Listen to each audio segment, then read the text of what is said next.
we do family trips down to the Smokies. That rye is a staple. We always, I think we'll have to start buying like 2 or 3 bottles of rye. It goes so fast. Yeah. I mean, my goodness. I was going to say, man, you They have a gotta handle watch out. of the rye. Maybe a 5 liter. That might be a good.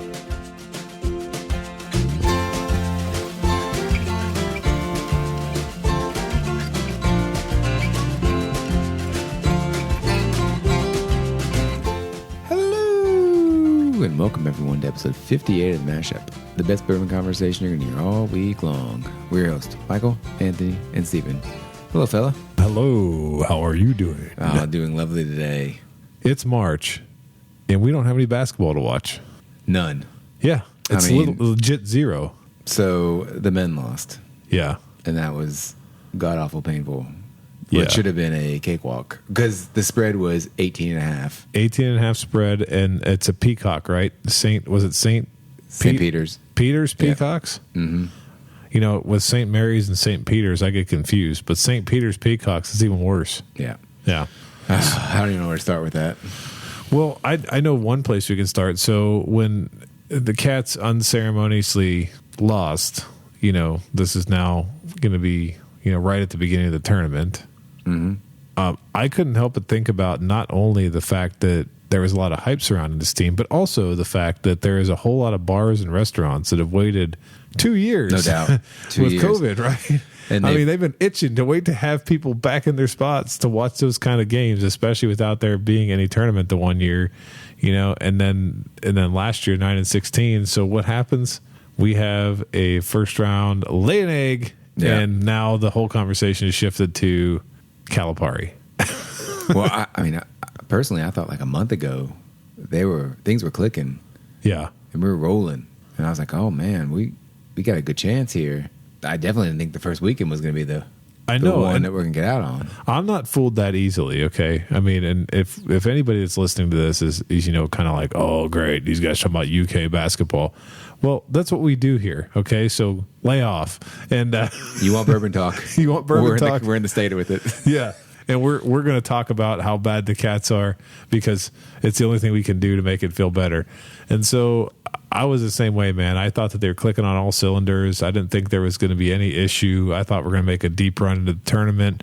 The SEC tournament scared me a little bit when we lost to Tennessee. But, you know, I looked at that too, and I thought, like, okay, well, you can have one bad game, and it is what it is. And it's just turned into, like, you know, just to give you the context here for folks that aren't, you know, from Kentucky that might be listening to this, the whole entire radio conversation, whether it's news talk, sports talk, morning shows, whatever it might be, night shows, all that they're talking about here is what's going to happen with Kentucky basketball because I moved here in 2011. I always reference that time. But I've known nothing else besides the John Calipari era. You know, you've seen some other coaches come through here. Oh, yeah. Growing up with it. Exactly. And what would, if you had to pick a favorite coach, or I guess if you got to give your assessment about Cal being on the hot seat, like, do you think he deserves to be there? Who do you who was the idyllic Kentucky coach for you growing up? Like, oh man, is that tough? This is gonna be a tough one because I grew up with Pitino. I know, but that's the thing. I'm watching, and that was some hot years. That's true. I mean, growing up and it being influential when I was 96, 97. Yep. I was like 15. Exactly. I mean, that's prime time almost. Yeah. I mean, I guess around 9 or so is probably real prime, but once you start getting into those teens, I mean. Do you know a true story? My parents would not let me come to basketball camp here when Pitino was coach. Not because he was coach. They just wouldn't let me come here because whatever. My parents were being my parents, and they're like, you're not going to Kentucky for basketball camp. So all my friends got to come down here for basketball camp, and I did. That's pretty awesome. That was even a thing. That was a thing, yeah. And I think that's why I chose to come here and work at UK, because deep down I never forgot that. And I was like, I really want to get there. Then they show up here to teach classes, you know, not like to play basketball, of course. But I don't know. So Pitino might be the one. Like, the reason why I brought that up is because I watched the game. So my neighbor, we don't have any formal shout outs to give this week, so I'll give a shout out to my neighbor Joey. What's up, Joey? Hey, Joe. Joe. He might not like that. I'm sorry. Hey, Joey. I love it. So Joey turned his garage into like a speakeasy, with these massive TVs. And That's so, what we talked about your garage turning into. Yeah. We should do that with mine now. So he's inspired me. But so I watched a game over there with a lot of people that have grown up watching Kentucky basketball, just like you. And a lot of people were saying, man, like Pitino was such a better coach than Cal is right now and was. And I was like, dang, I'm like, that's pretty tough because I like Cal, like I'm a Cal fan. And even though he's out in the first round, I still think we should welcome him back. He should have another chance. I know he's under contract, but there's a lot of people saying he should leave, just resign. Well, that's a lifetime contract. I know it's a lifetime contract. It's worth a lot of money. I think that discussion is kind of a waste of time because he ain't going anywhere. But I mean, the public pressure and like the pressure of the boosters, I guess, and the fan base and stuff like that could be enough to like say, like maybe there's a vote of no confidence. But I just, I think it's a little bit reactionary. There's a great coaches that we've seen over the years, like Coach K can barely even get the name out of my mouth because. What about Izzo? I mean, Izzo. I mean, he's a great coach, but I mean, how many times is. Yeah, there's times where these guys, they're out in the first round, they're out in the second round. I mean, I think Izzo and Coach K they played this time around in the tournament, and Duke got the best of them and stuff like that. So, I mean, it happens to the best of them. So I think that we should try to rally around Cal, but that's not happening much right now around here, is it? It's just more like, I think for my neighbor and from friends, it's been like he can't coach. But of course, I think it's all like hot takes. I mean, you can say he didn't make adjustments or his stupid thing he doesn't like to do with like calling timeouts, set a play. But I mean, we haven't had the creme de la creme of players recently that he can like just let them ball without calling timeouts. I mean, there's been situations in the season that I feel like they made coaching adjustments to make us win. I guess whenever you lose, you're always going to point the finger at something like that. Well, he didn't really point the finger anywhere else, right? No, he said people. The people, the people are. But he said, blame me, don't blame the kids or whatever. And he's been pretty gracious about it. But do you think the one thing I've been hearing a lot that's been driving me a little bit crazy to pivot away from basketball? Well, wait, I got one more thing to say about basketball. Even when the men lost, I thought, okay, well, our women's team is riding a hot streak, 10-game winning streak.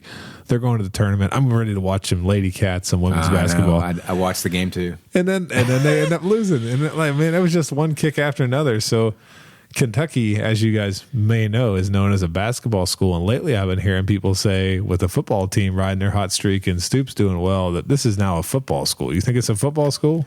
What did I do with you the day after they lost?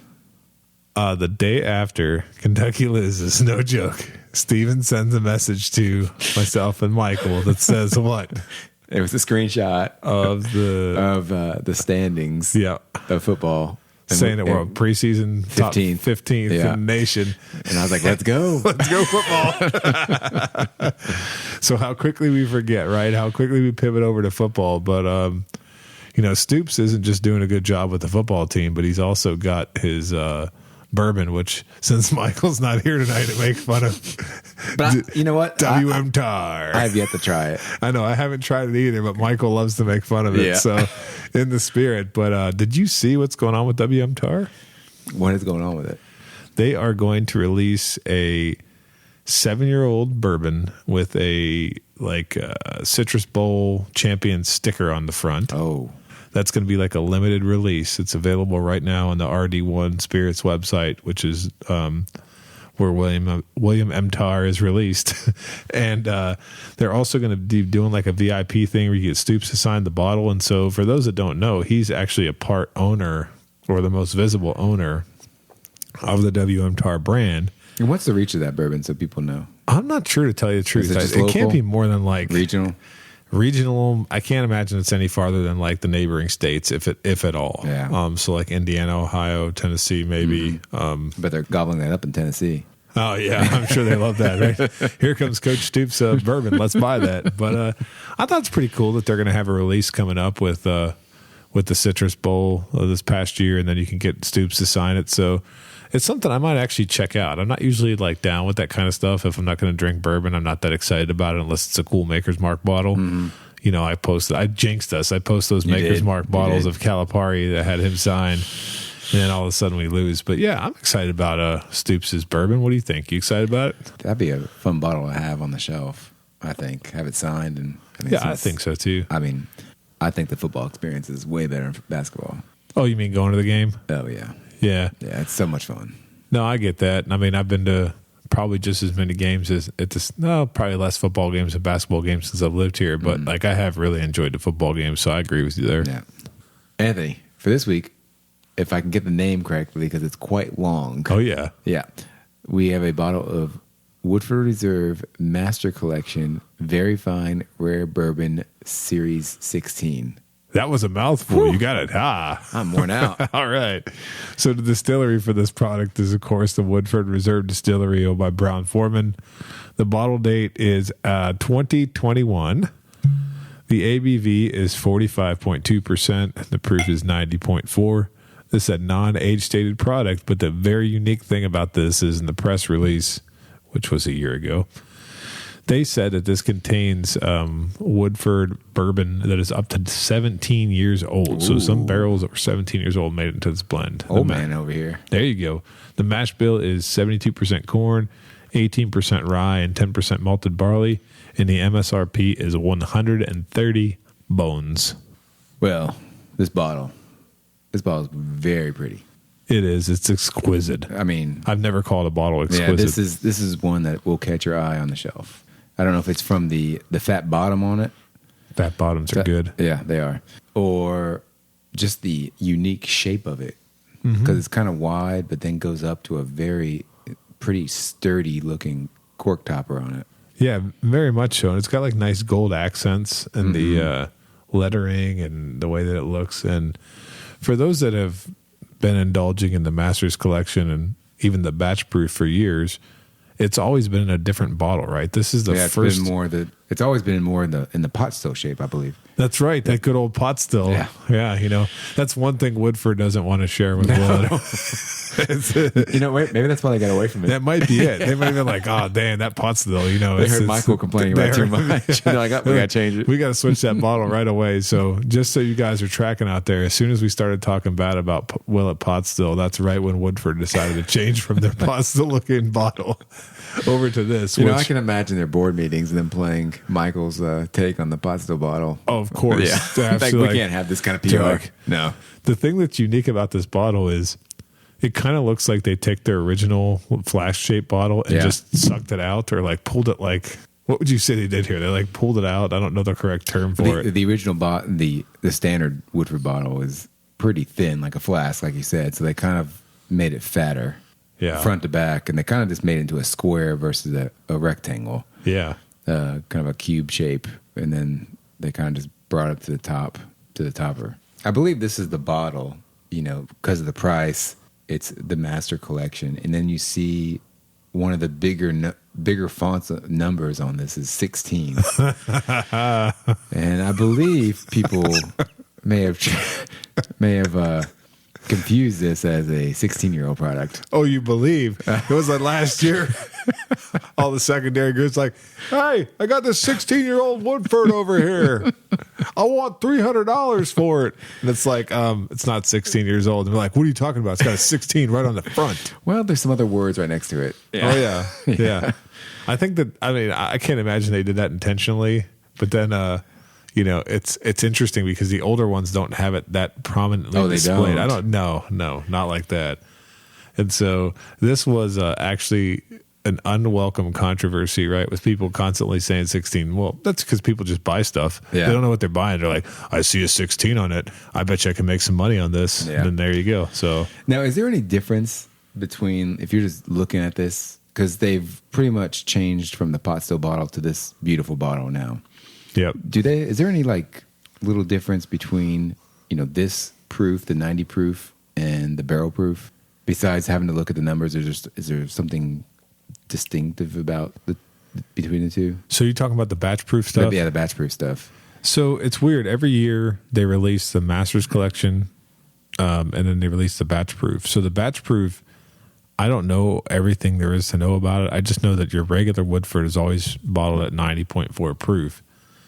I think so, right? Let me look. We got a regular bottle sitting over here. It's 90.4 always. Mm-hmm. And so the batch proof is always between like, I think 120 and 130. Yeah, or even a little above. Yeah, it might be even a little above that. So that's unique in of itself, because it's more of like I guess it would just be like an uncut, higher proof version of the regular Woodford, but I don't know about age statements. So this one was a little bit confusing because the Masters Collection every year is always something that's completely off the wall, like cherry wood oats, or they always got those weird names too. Yeah, like oat graham cracker crust finished 5 grain. 5 grain. Yeah. No, I mean, I'm joking here, but yes, they do have some really strange stuff to be released in their Masters Collection. So honestly, I was never excited about it. Like I remember the one time I was, whatever year this was, I walked in and I said, "Is there anything new and exciting?" to the person working at the store. And they're like, "We got this Woodford Masters Collection." I'm like, "Oh, what is it?" And they're like, "It's a Sonoma cutter finish." And I was just like, I got no idea. It was like some wine barrel. Yeah. And it was like, I think this is probably like 3 or 4 years ago. And I just was like, no thanks. And so I've never been interested in any of the Masters Collection until they released basically a core product with just older liquid in it, Yeah. So, well, should we go for our first notes? Sounds great. I would like to just go like this. Oh. So you don't like it? Oh, the nose is so like it's got a lot going on. I mean, it's got like a. It's pretty complex for being standard Woodford mash. Yeah, it's God, I'm trying to think. The stuff that pops out of me is like it's got like a tobacco and dusty floor sort of. Yeah, it's weird that you get the tobacco like plant. Yes, like nose to it. Oh yeah, but it's subtle. It's not offsetting in any way. Yeah, but when I taste tobacco and Buffalo Trace products, I taste like Skull Straight. Like I'm not joking. Like some of the tobacco I've tasted, it's very specific. It almost tastes like or smells like dip. Mm-hmm.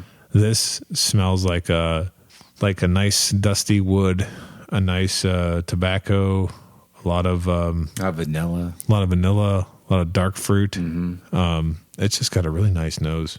I know I use this in another episode, but I feel like it has a soft nose to it.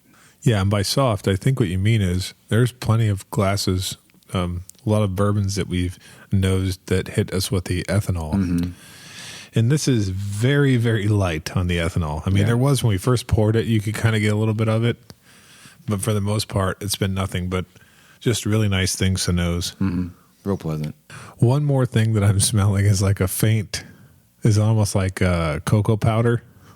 A little chocolate? Yeah, it's not like quite chocolate. It's like, you got like you're making hot chocolate, or making chocolate milk. Yeah, chocolate milk. Like I can tell you how many times we've been out to dinner recently, and we're like, "Do you have chocolate milk?" And they're like, "I can make some." And I'm like, "Dang, I really want somebody to be making my kid chocolate milk in the back with the syrup."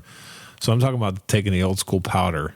That's kind of what I'm smelling. Yeah, smell the powder. It's gonna be weird, but you smell like the powder nose to it. Yes, exactly. It's got like a powdery sort of a feel to it. So it's very nice. All right, let's go on first taste.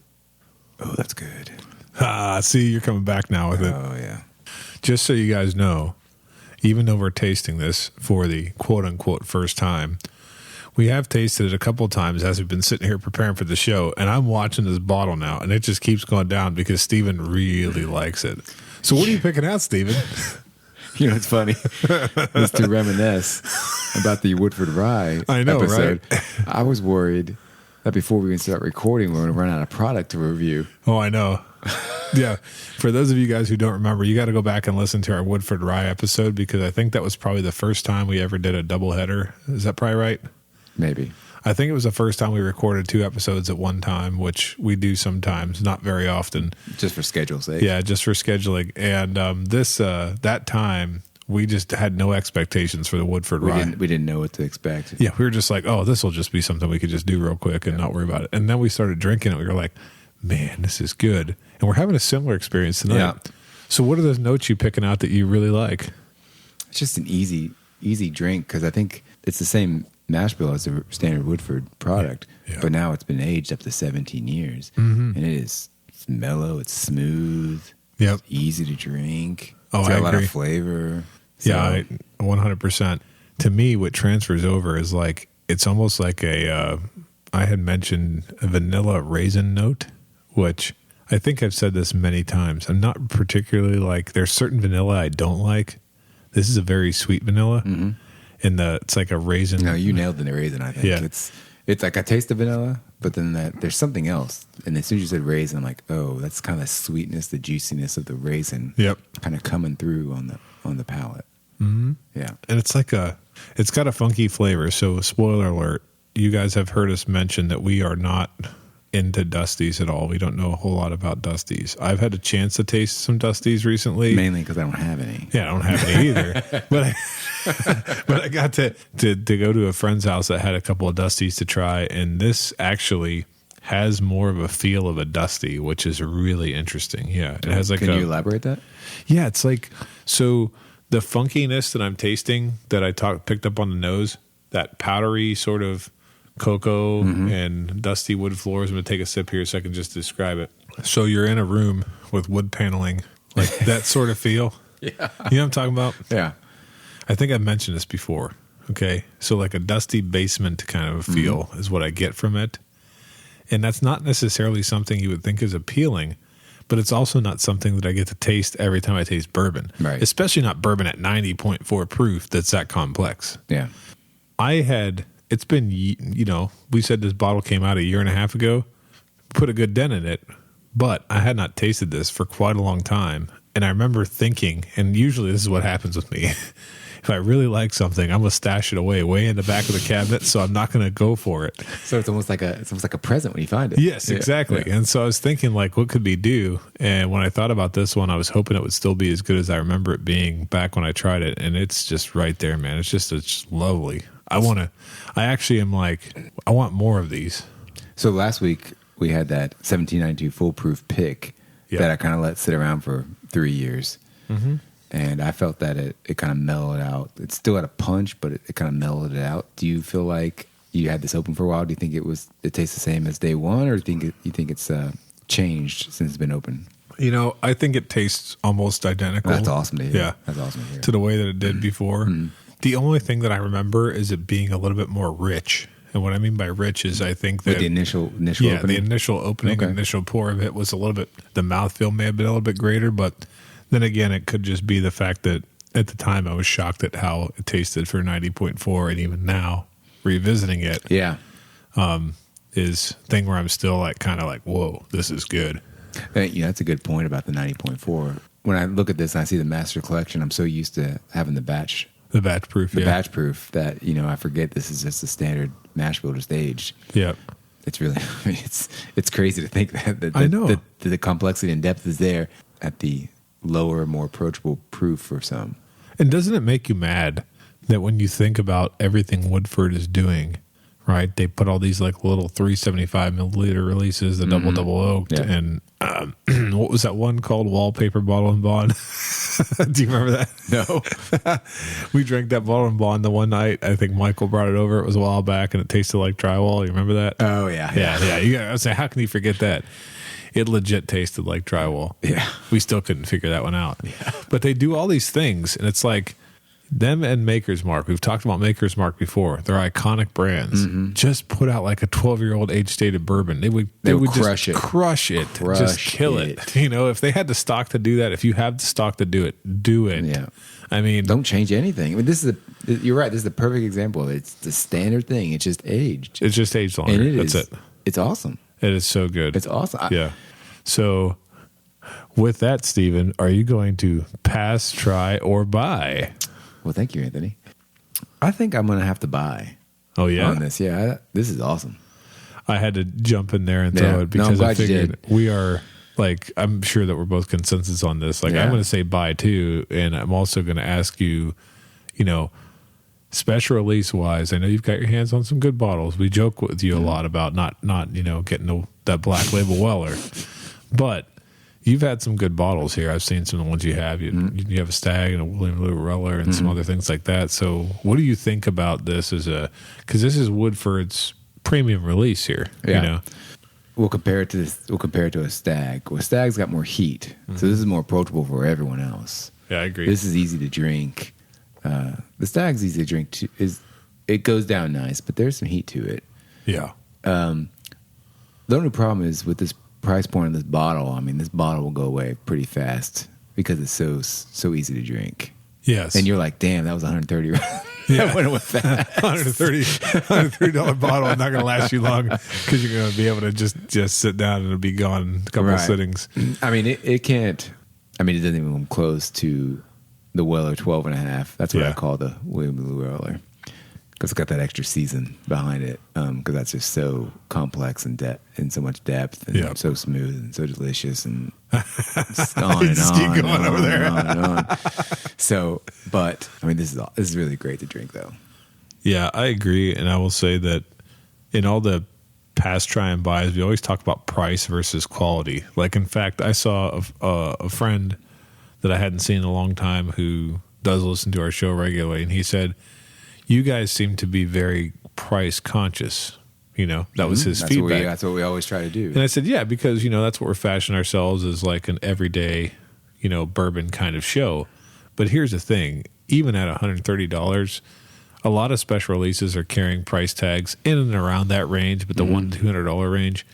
This is something that I do not regret buying. I don't regret drinking it now. No. And I'm actually kind of excited because I think the secondary market on these is not really more than $200. And so I think I might have to look for a couple more of them. And I'm kind of kicking myself because when they initially released, like people, they were excited about it.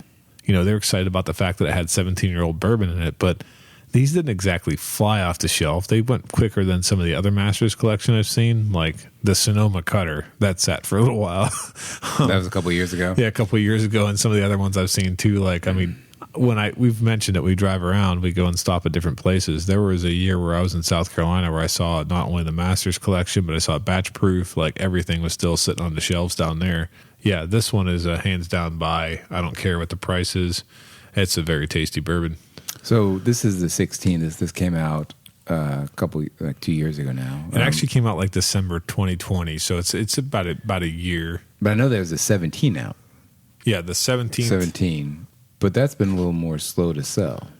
Yes. So have you heard about what that was this year? What it's called? It's like 5 malted stout or something like that. Yeah, something like that. You know, it's beyond me and beyond us, I would say. Mm-hmm. Like we try to learn as much as we can about the distillation process and other things that go into the bourbon. But this year, Woodford released their Masters collection was the 5 malted stout whiskey. And people ran out and they were snatching it up, probably on the heels of the fact that the 16th release was really good. And I noticed something very peculiar. So as quick as these things were being picked up off the shelf, we have a local group that you can sell open bottles in. It's a very small group. We got like probably like 200-300 people in it. Shout out to the depot. And so I was seeing these things pop up in the depot nonstop, like people taking one drink and saying no more.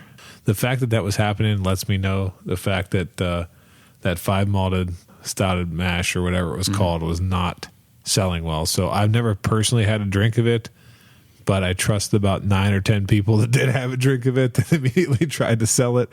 Did they say why it was so bad?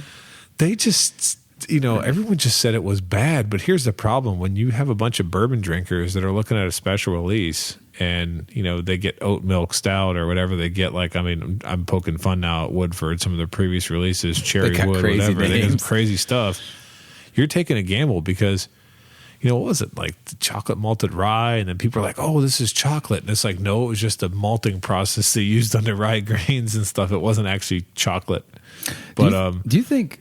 Yeah, they do a lot of crazy stuff. Just for PR sake, do you think it'd be better for them just to release like a number on the bottle instead of trying to come up with some sort of gimmicky title that may or may not be enticing to someone to purchase? Well, that's the thing. I don't know that they're actually intentionally coming up with gimmicky titles. I think that Chris Morris just likes to do this stuff with whiskey, like their master distiller. But like you see something that's like chocolate malt. I mean, Michael, that would not sit well with him. Yeah. Something that's heavily in chocolate because he's not a big chocolate fan. But if it just said Master Keep 15, yeah, it's like, oh, it's a new one. Let me go buy it. I was going to say I agree with you, but then you're going to make me sound like a hypocrite because I was the one that made fun of Maker's Mark for all their, like, you know, what are they releasing now? The BRT. What are those damn letters? Super seared. Like what, like FA like 20 whatever. What are those? Do you know what those letters mean? FA21 super seared triple times in the oven stave, that kind of stuff, right? So, I mean, they make some delicious whiskey over there, but like from a marketing standpoint, I'm standing at a store like, huh? Like, what the heck do all these letters and numbers mean? And I don't care to know about it. Maybe that's what they're trying to do on purpose.